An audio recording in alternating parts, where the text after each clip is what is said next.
Maži pūkuoti debesėliai. Pasaka žėrinti uodega.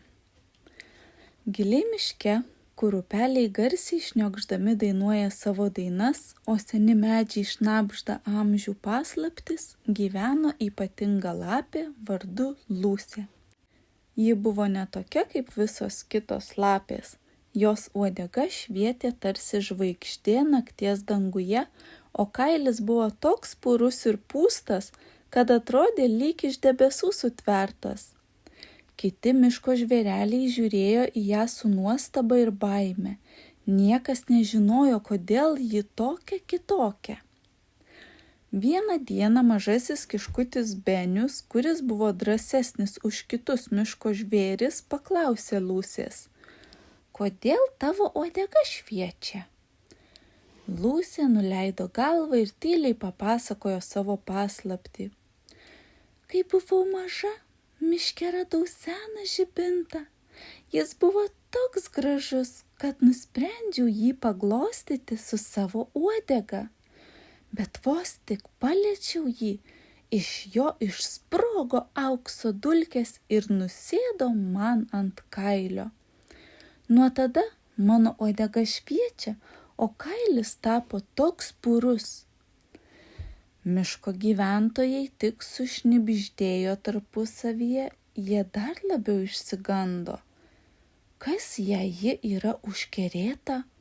O gal tai raganos burtai? Šnabždėjosi pelės ir ežiai. Niekas nenorėjo su ja draugauti, nes bijojo nežinomybės. Vieną naktį tamsa užklojo mišką taip stipriai, kad niekas nematė nė savo letenų. Net mėnulis pasislėpė už debesų, o vilkai staugė iš baimės. Visi gyvūnai susirinko į miško aikštelę ir drebėjo, nežinodami, ką daryti. Tuomet Beniui šovė mintis ir jis išbėgo miško takeliu vedinas vien uoslės, kol galiausiai toli tamsoje jam pasirodė tai, ko jis ieškojo – Lūsė. Jos uodega žėrėjo taip ryškiai, kad nušvietė daug metrų aplink ją. Benis papasakojo stebuklingai lapiai, kas nutiko žvėrims ir paprašė jos pagalbos. Lūsė mielai sutiko padėti.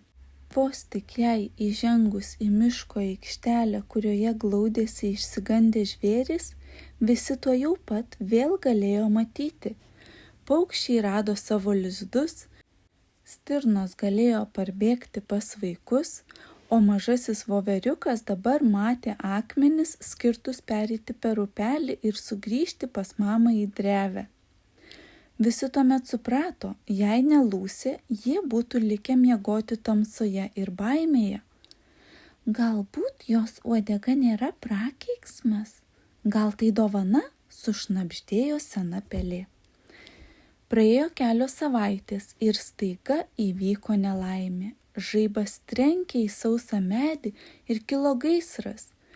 Gyvūnai bėgo iš visų pusių, nežinodami, kur slėptis. Liepsnos sparčiai plito. Bet tada Lūsė greitai sugalvojo planą. Ji nubėgo prie ežero, savo pūstą uodegą sušlapino vandenyje ir pradėjo taškyti degančius krūmus, gesindama ugnį.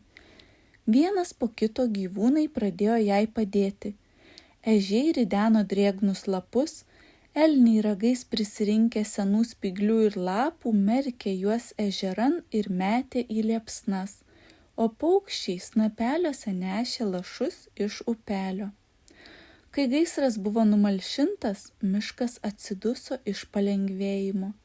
Visi žvėrys suprato, tai, kas kažkada atrodė keista ir baisu, dabar išgelbėjo jų namus.